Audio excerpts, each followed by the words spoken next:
Hey guys, welcome to government jobs Gyan YouTube channel. Guys, आज की इस वीडियो में हम बात करेंगे एसएससी स्टेनोग्राफर के recruitment notification online form apply process के बारे में। लेटेस्ट अपडेट है, कुछ ही दिन शेष रह गए हैं, अंतिम मौका है आपके पास। आप जल्द से जल्द लास्ट डेट से पहले अपने फॉर्म अप्लाई कर ले।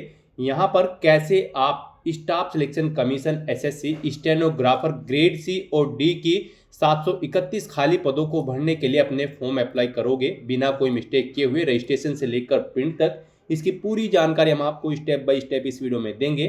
बस आपको इस वीडियो को स्किप के बिना शुरू से लेकर एंड तक देखना है। उसके बाद वीडियो पसंद आए तो इसे लाइक और शेयर कर दें। चैनल पर नए हो तो इसे सब्सक्राइब कर लें। साथ ही साथ आपको अपने फॉर्म अप्लाई करते हुए जो भी प्रॉब्लम फेस हो रही है उन सभी का हल आपको इस वीडियो में मिल जाएगा। कैसे यहाँ पर आपको अपने एग्जामिनेशन सेंटर सेलेक्ट करने हैं जिससे आप एग्जाम में आसानी से पहुंचकर उसे क्रैक कर ले। कैसे यहाँ पर आपको अपनी क्वालिफिकेशन की डिटेल देनी है, फेस ऑथेंटिकेशन आपको कैसे करना है, लाइव फोटो आपको अपना कैसे कैप्चर करना है, सिग्नेचर और डॉक्यूमेंट आपको कैसे अपलोड करने हैं, कितने केबी में और किस फॉर्मेट में आपको अपलोड करने हैं, सभी जानकारी आपको इस वीडियो में दी जाएगी। बस आपको एंड तक हमारे साथ इस वीडियो में बने रहना है। साथ ही साथ हम आपको ये भी बताएंगे कि यहाँ पर कौन सी वो कॉमन मिस्टेक है जिसे करने से आपका फॉर्म रिजेक्ट हो सकता है। तो आपको फॉर्म अप्लाई करते हुए उस मिस्टेक से बचना है और अपना फॉर्म यहाँ पर एक्सेप्ट करवाना है। तो बिना कोई वक्त गंवाए चलिए शुरू करते हैं। आपको इस वीडियो के डिस्क्रिप्शन बॉक्स में हमारी वेबसाइट IND-sarkari-naukri.in के इस पेज का लिंक मिल जाएगा। यहाँ पर आपको इस भर्ती के रिगार्डिंग सभी डिटेल्स प्रोवाइड कर दी गई है।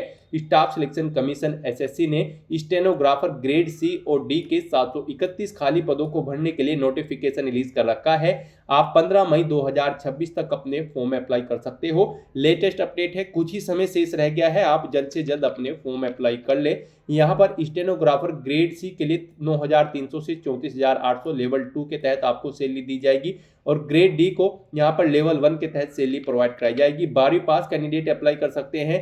प्लस यहाँ पर स्टेनोग्राफर ग्रेड सी की पोस्ट पर अप्लाई करने के लिए आपके पास 100 वर्ड प्रति मिनट टाइपिंग स्पीड हिंदी और इंग्लिश में होनी चाहिए, इसका सर्टिफिकेट। और स्टेनोग्राफर ग्रेड डी के लिए भी आपका 80 वर्ड प्रति मिनट टाइपिंग स्पीड का सर्टिफिकेट होना चाहिए हिंदी और इंग्लिश में। स्टेनोग्राफर ग्रेड सी के लिए आपकी आयु सीमा 18 से 30 साल रखी गई है और ग्रेड डी के लिए 18 से 27 साल रखी गई है। जनरल, ओबीसी, ईडब्ल्यूएस के लिए 100 रुपये फीस है। एससी, एसटी, वुमेन और पीडब्ल्यूडी के लिए कोई फीस नहीं है।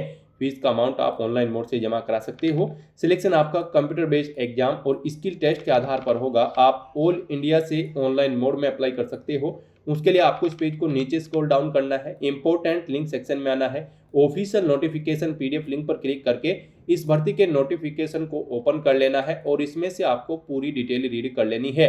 यहाँ पर आपको सभी डिटेल्स प्रोवाइड कर दी गई है, जैसे कि क्या पोस्ट का नाम है, कितनी उसके लिए नंबर ऑफ वैकेंसीज है, कैसे आप अप्लाई कर सकते हो, कब से कब तक आप अप्लाई कर सकते हो, क्या आपका एलिजिबिलिटी क्राइटेरिया होना चाहिए, क्या आपका एग्जाम पैटर्न रखा गया है, क्या आपका सिलेबस है, किस रीजन में कितनी नंबर ऑफ वैकेंसीज है, कैसे आप अप्लाई करोगे, सभी जानकारी आपको इस नोटिफिकेशन में दे दी गई है। आप सभी डिटेल्स यहाँ से रीड करें, उसके बाद अपने फॉर्म अप्लाई कर लें। फॉर्म अप्लाई करने के लिए भी आपको हमारी वेबसाइट के इसी पेज पर ही अप्लाई ऑनलाइन का लिंक दिया गया है। जैसे ही आप इस लिंक पर क्लिक करेंगे आपके सामने एसएससी का ये पोर्टल ओपन होगा। गाइस, यहाँ पर आने के बाद आपको इस वेबसाइट के टॉप पर ही लॉगिन और रजिस्टर की ये टैब दी गई है, आपको इस पर क्लिक करना है। उसके बाद आपके सामने ये पॉपअप शो होगा। यहाँ पर अगर आपने पहले से रजिस्ट्रेशन कर रखा है और अपनी आधार इनेबल प्रोसेस कंप्लीट कर रखी है तो यहाँ पर बस अब आपको अपना रजिस्ट्रेशन नंबर एंटर करना है, अपना पासवर्ड आपको एंटर करना है, ये कैप्चा कोड आपको यहाँ पर एंटर करना है और लॉगिन की इस टैब पर क्लिक करते हुए आपको अपने डैशबोर्ड में लॉगिन कर लेना है और वहां से अपना फॉर्म अप्लाई करना है। गाइस, हम आपको बता दें यहाँ पर एसएससी ने आधार इनेबल प्रोसेस कर दिया है। जी हाँ दोस्तों, यहाँ पर अब आपको अपना आधार वेरीफाई करना मस्ट है। बिना उसके यहाँ पर अब आप एसएससी की किसी भी भर्ती के लिए फॉर्म अप्लाई नहीं कर पाओगे। तो अगर आपने अपनी आधार प्रोसेस कंप्लीट कर रखी है तो आप लॉगिन करके फॉर्म अप्लाई कर सकते हो।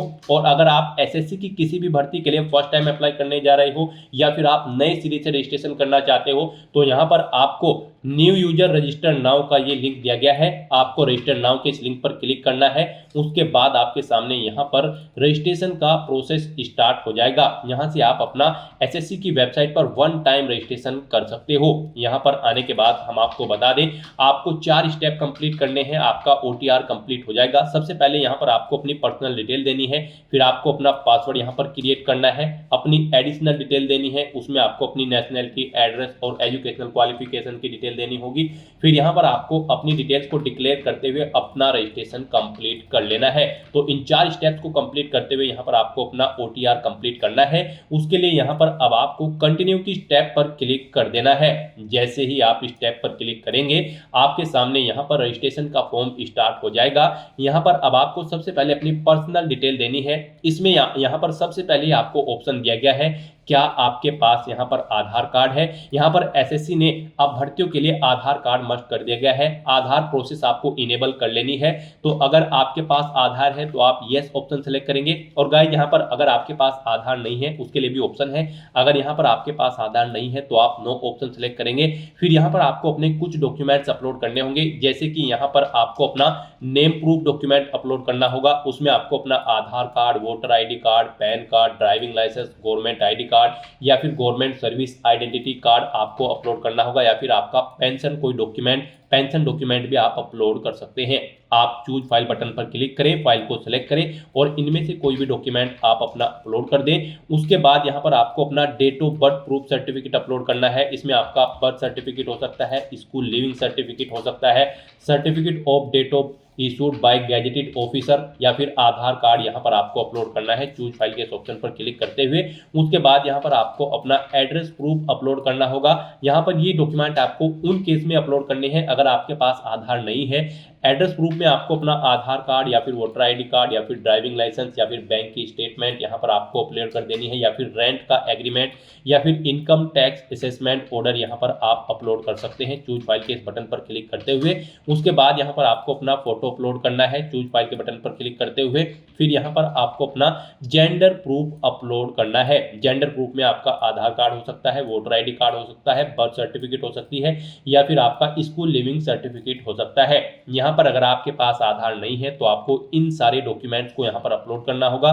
बेस्ट है यहाँ पर आपके पास आधार है तो आप आधार की डिटेल दें। यहाँ पर मोस्टली इंडिया में सभी के पास अब आधार अवेलेबल है, तो यहाँ पर आपको यस का ऑप्शन सेलेक्ट करना है do you have a Aadhaar card में।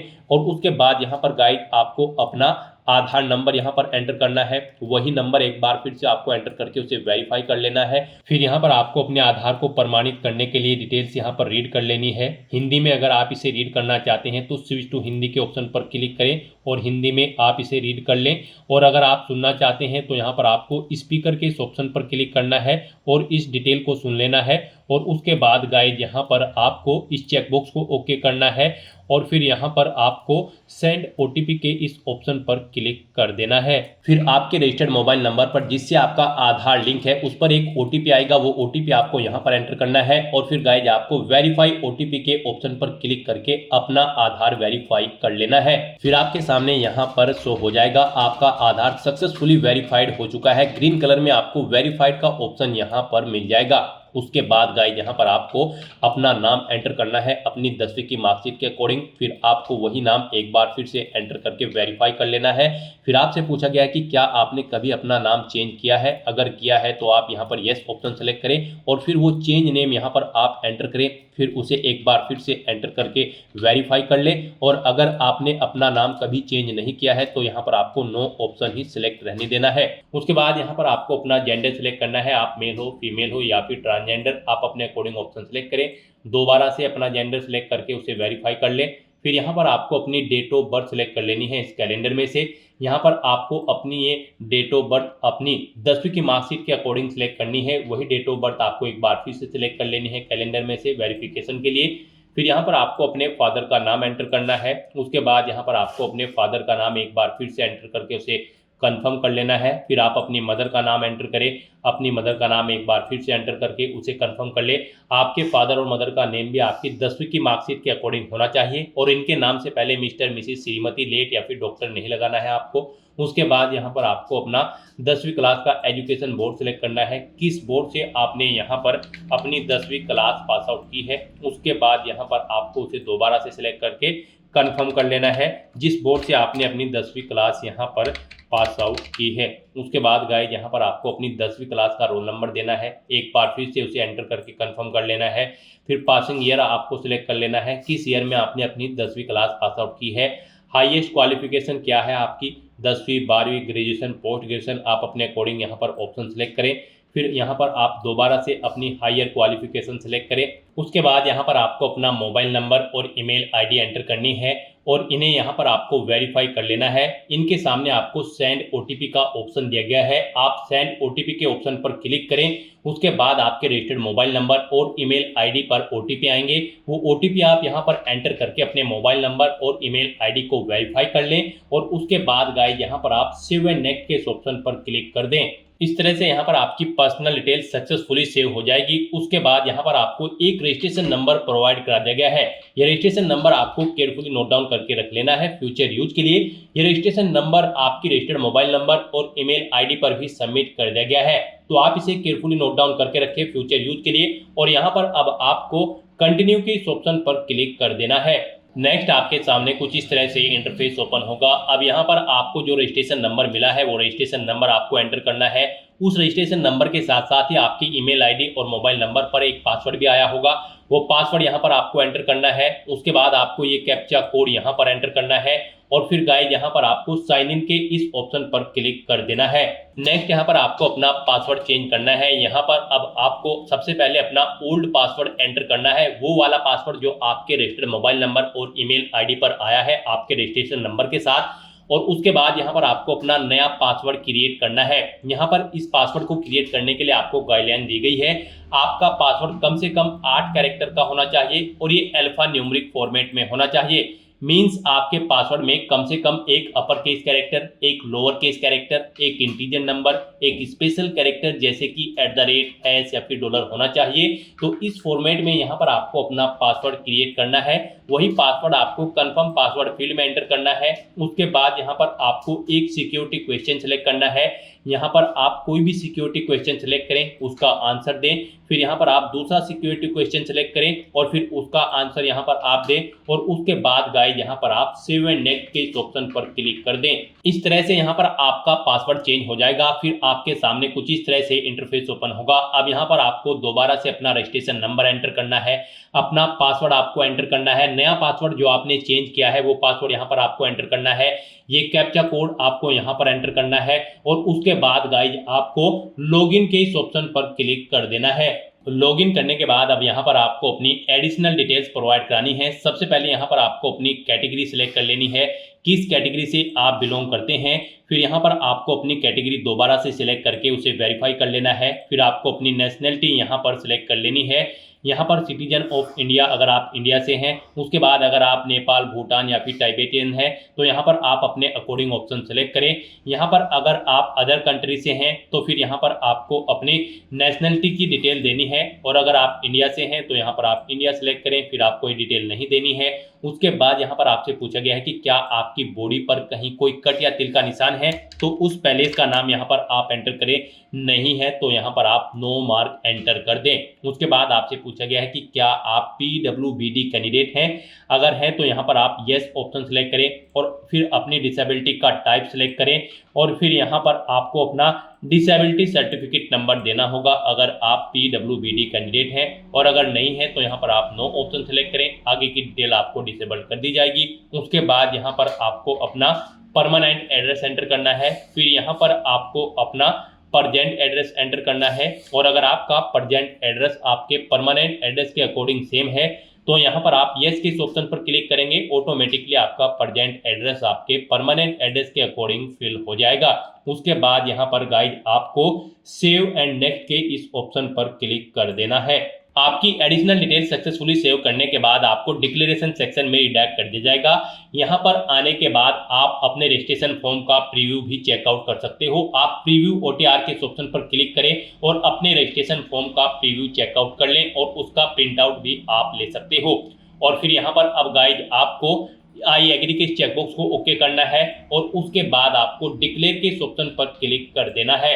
इस तरह से यहाँ पर आपका SSC one time registration successfully complete हो चुका है। आपको आपके डैशबोर्ड में डायरेक्ट कर दिया गया है। फिर यहाँ पर आपको अपने डैशबोर्ड में लाइव एग्जामिनेशन की स्टेप पर क्लिक करना है। फिर यहाँ पर करंट में SSC की जितनी भी भर्तियां चल रही होंगी उनकी लिस्ट आपको शो कर दी जाएगी। SSC स्टेनोग्राफर की पोस्ट पर अप्लाई करने के लिए आपको stenographer grade C and D examination 2026 के सेक्शन में आना है और यहाँ पर इस भर्ती पर अप्लाई करने के लिए अप्लाई के स्टेप पर अब आपको क्लिक करना है। फिर आपके सामने यहाँ पर ये कुछ जनरल इंस्ट्रक्शंस ओपन होंगे। फॉर्म फिल करने से पहले आपको इन्हें केयरफुली रीड आउट करना है, पेज को नीचे स्क्रॉल डाउन करना है और यहाँ पर अब फिल फॉर्म के इस टैब पर क्लिक करना है। फिर यहाँ पर आपको आपकी पर्सनल डिटेल शो कर दी गई है। यहाँ पर आपकी पर्सनल डिटेल का जो डाटा है आपके OTR से फैच कर लिया गया है। जो डिटेल आपने OTR करते समय पर्सनल डिटेल में प्रोवाइड कराई थी वो यहाँ पर आपको फैच करके शो कर दी गई है। आपको सभी डिटेल्स केयरफुली चेकआउट करनी है, आप इसमें कुछ भी एडिट नहीं कर सकते हो। आपको इस पेज को नीचे स्क्रॉल डाउन करना है और गाइस यहाँ पर अब आपको नेक्स्ट के इस ऑप्शन पर क्लिक करना है। नेक्स्ट यहाँ पर आपको अपनी एजुकेशनल क्वालिफिकेशन की डिटेल प्रोवाइड करनी है। सबसे पहले यहाँ पर आपको अपनी हाईएस्ट क्वालिफिकेशन सेलेक्ट कर लेनी है, जो भी आपकी हाईएस्ट क्वालिफिकेशन है। उसके बाद यहाँ पर इस भर्ती के लिए जो इसेंशियल क्वालिफिकेशन है वो यहाँ पर आपको सिलेक्ट करनी है। आपने 12वीं पास आउट कर रखी है या फिर इसके इक्विवेलेंट एग्जाम या फिर डीम्ड ग्रेजुएशन सर्टिफिकेट आपके पास है आर्म फोर्सेज का, आप अपने अकॉर्डिंग ऑप्शन सेलेक्ट करेंगे। गाइस यहाँ पर SSC स्टेनोग्राफर की इस भर्ती में पार्टिसिपेट करने के लिए आपका 12वीं क्लास पास आउट होना जरूरी है किसी वेल रिकॉग्नाइज्ड बोर्ड से। प्लस यहाँ पर स्टेनोग्राफर ग्रेड C की पोस्ट पर अप्लाई करने के लिए 100 वर्ड प्रति मिनट टाइपिंग स्पीड होनी चाहिए आपकी हिंदी इंग्लिश में, और स्टेनोग्राफर ग्रेड D की पोस्ट पर अप्लाई करने के लिए आपकी 80 वर्ड प्रति मिनट टाइपिंग स्पीड होनी चाहिए हिंदी या फिर इंग्लिश में। तो यहाँ पर अब आपको अपनी एजुकेशनल क्वालिफिकेशन की डिटेल देनी है। तो यहाँ पर भी आपको अपनी इसेंशियल क्वालिफिकेशन सेलेक्ट कर लेनी है जो आपके पास है। उसके बाद यहाँ पर आपको उसका स्टेटस सेलेक्ट करना है अपनी इसेंशियल क्वालिफिकेशन का।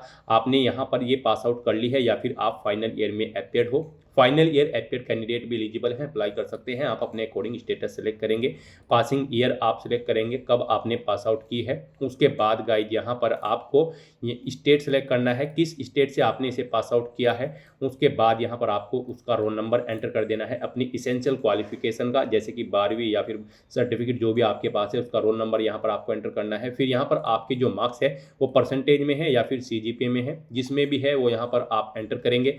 मान लीजिए परसेंटेज में है तो यहाँ पर आप अपनी परसेंटेज एंटर करेंगे। फिर CGPA का कॉलम डिसेबल कर दिया जाएगा, और अगर CGPA में है तो आप CGPA यहाँ पर एंटर करेंगे, फिर परसेंटेज का कॉलम आपका डिसेबल कर दिया जाएगा। इस तरह से यहाँ पर आपको अपनी ये एजुकेशनल क्वालिफिकेशन की डिटेल देनी है। और उसके बाद गाइड आपको फिर यहाँ पर सेव एंड नेक्स्ट के इस ऑप्शन पर क्लिक करना है। नेक्स्ट यहाँ पर आपको अपनी कुछ एडिशनल इन्फॉर्मेशन की डिटेल प्रोवाइड करनी है। यहाँ पर आपसे पूछा गया है कि क्या आप EX सर्विसमैन हैं या फिर आर्म फोर्सेज में आप सर्विस कर रहे हैं। अगर हैं तो आप यस करेंगे और फिर यहाँ पर ज्वाइनिंग डेट देंगे आर्म फोर्सेज में, कब आपने ज्वाइन किया था। डिस्चार्ज डेट यहाँ पर आप देंगे, कब छोड़ी है जॉब। यहाँ पर इनके अकॉर्डिंग आपकी सर्विस की लेंथ कैलकुलेट करके यहाँ पर आपको शो कर दी जाएगी। इस तरह से यहाँ पर आपको अपनी सर्विस की डिटेल देनी होगी। और अगर आप ये एक सर्विसमैन नहीं है या फिर आर्म फोर्सेज में आप कार्यरत नहीं है तो आप यहाँ पर नो ऑप्शन सेलेक्ट कर लेंगे। उसके बाद आपसे पूछा गया कि क्या आप एज में रिलैक्सेशन चाहते हैं। अगर चाहते हैं तो यस करें, अपना एज रिलैक्सेशन कोड आप यहाँ पर सेलेक्ट करें, और नहीं चाहते हैं तो आप सिंपली नो ऑप्शन सेलेक्ट कर लेंगे। फिर यहाँ पर आपसे पूछा गया है आपकी जो पर्सनल इंफॉर्मेशन है क्या यहाँ पर इसे एक्सेस कर सकता है SSC। तो यहाँ पर आपको येस या नो अपने अकॉर्डिंग ऑप्शन सेलेक्ट कर लेना है। उसके बाद गाइड आपको फिर यहाँ पर सेव एंड नेक्स्ट के इस ऑप्शन पर क्लिक करना है। नेक्स्ट यहाँ पर आपको अपनी कुछ और एडिशनल इन्फॉर्मेशन प्रोवाइड करनी है। यहाँ पर अब आपको सबसे पहले अपने एग्जामिनेशन सेंटर सेलेक्ट करने हैं। यहाँ पर आप 3 एग्जामिनेशन सेंटर अपनी चॉइस के अकॉर्डिंग सेलेक्ट करें जहाँ पर आप एग्जाम में पार्टिसिपेट करना चाहते हैं। जिस सेंटर को आप फर्स्ट नंबर पर प्रीफरेंस देना चाहते हैं उसे फर्स्ट नंबर पर सेलेक्ट करें, जिसे सेकंड थर्ड पर रखना चाहते हैं उसे सेकंड थर्ड पर आप सेलेक्ट कर लें। उसके बाद आपसे पूछा गया है कि क्या आप person with benchmark disability candidate है और आपकी डिसेबिलिटी 40% से अबव है। यहाँ पर अगर होगी तो आप यस करेंगे और उसकी डिटेल देंगे। गाइस यहाँ पर अगर आपने PWBD का कॉलम में जब आपने रजिस्ट्रेशन किया था वहाँ पर नो ऑप्शन सेलेक्ट किया होगा तो फिर ये ऑप्शन यहाँ पर आपको डिसेबल देखने को मिलेगा, फिर आप इसमें कुछ भी चेंज नहीं कर सकते हो। और अगर वहाँ पर आपने इनेबल किया था तो फिर यहाँ पर आप यस करके अपनी डिटेल्स यहाँ पर PWBD की प्रोवाइड करा सकते हो। उसके बाद यहाँ पर आपसे पूछा गया है कि क्या आपको फिजिकल लिमिटेशंस हैं, अगर हैं तो आप यस करेंगे और फिर यहाँ पर उसका रिक्वायर्ड सर्टिफिकेट आप अपलोड करेंगे। चूज फाइल के ऑप्शन पर क्लिक करते हुए फाइल को सिलेक्ट करते हुए, नहीं है तो आप नो ऑप्शन सेलेक्ट कर लेंगे।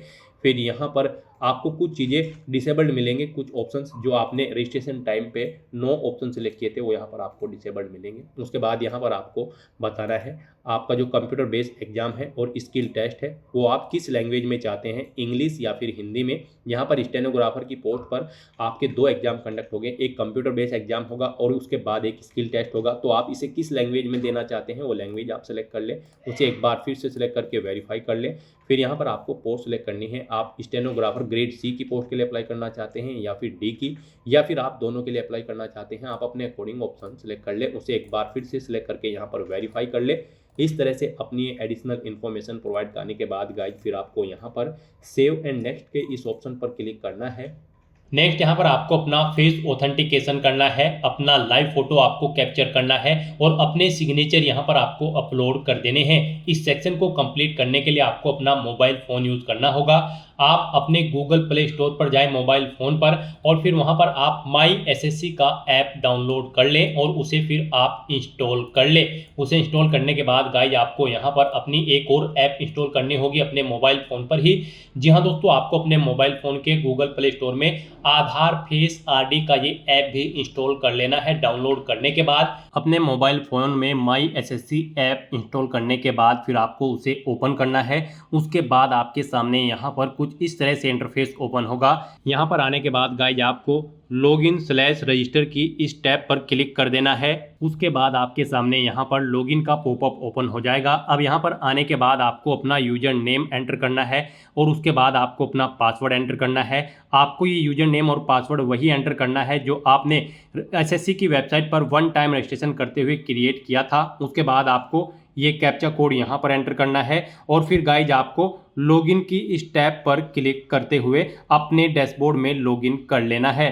फिर यहाँ पर आपका डैशबोर्ड आपके सामने शो हो जाएगा। यहाँ पर आने के बाद अब आपको डैशबोर्ड के इस ऑप्शन पर क्लिक करना है। यहाँ पर आने के बाद में आपको माई एप्लीकेशन की इस टैब पर क्लिक करना है। फिर यहाँ पर आपके सामने जो भी करंट में वैकेंसी चल रही है उनकी लिस्ट शो कर दी जाएगी। आप यहाँ पर एसएससी की जिस भी भर्ती के लिए अप्लाई करना चाहते हैं उसी भर्ती के लिए आपको कंटिन्यू की टैब पर क्लिक करना होगा। यहाँ पर आपको आपकी पर्सनल डिटेल शो कर दी जाएगी। इसी तरह से आपको एजुकेशनल डिटेल शो कर दी जाएगी। उसके बाद में एडिशनल इन्फॉर्मेशन शो कर दी जाएगी और उसके बाद में आधार ऑथेंटिकेशन वेरिफिकेशन की डिटेल शो की जाएगी। तो आपको सेव एंड नेक्स्ट की टैब पर क्लिक करते हुए step by step Aadhaar authentication verification के सेक्शन में आना होगा। यहाँ पर आने के बाद में आपको इस चेकबॉक्स को ओके करना होगा और यहाँ पर आधार फेस ऑथेंटिकेशन की टैब पर क्लिक करना होगा। आधार फेस ऑथेंटिकेशन की टैब पर क्लिक करने के बाद में आपको आधार फेस आरडी का एप्लीकेशन डाउनलोड करना है। अगर आपके मोबाइल में पहले से ही आधार फेस आरडी इंस्टॉल्ड है तो आपको डायरेक्टली अपना फेस ऑथेंटिकेट करना होगा। यहाँ पर आपको अपना फेस इस सर्कल में लाना होगा और अपनी आंखों को 2 बार ब्लिंक करना होगा तो आपका फोटो यहाँ पर ऑथेंटिकेट हो जाएगा।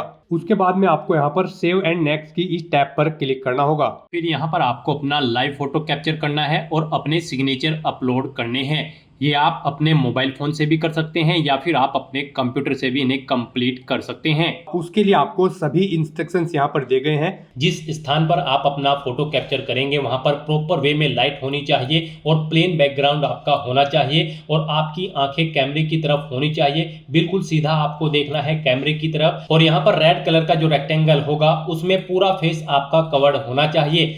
फोटो कैप्चर करते समय आपको कोई भी कैप, मास्क या फिर सनग्लासेस नहीं पहनने हैं और यहाँ पर साथ ही साथ आपको ईयरफोन या फिर कोई अन्य डिवाइस भी अपने कानों में नहीं रखना है जब आप अपना लाइव फोटो यहाँ पर कैप्चर करेंगे।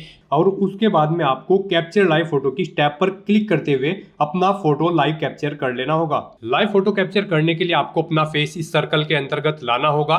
फोटो कैप्चर करने के लिए आपको अपना फेस इस तरह से लाना होगा जैसे कि आपका पासपोर्ट साइज फोटो होता है। फिर आपको इस ऑप्शन पर क्लिक करते हुए अपना फोटो कैप्चर कर लेना होगा।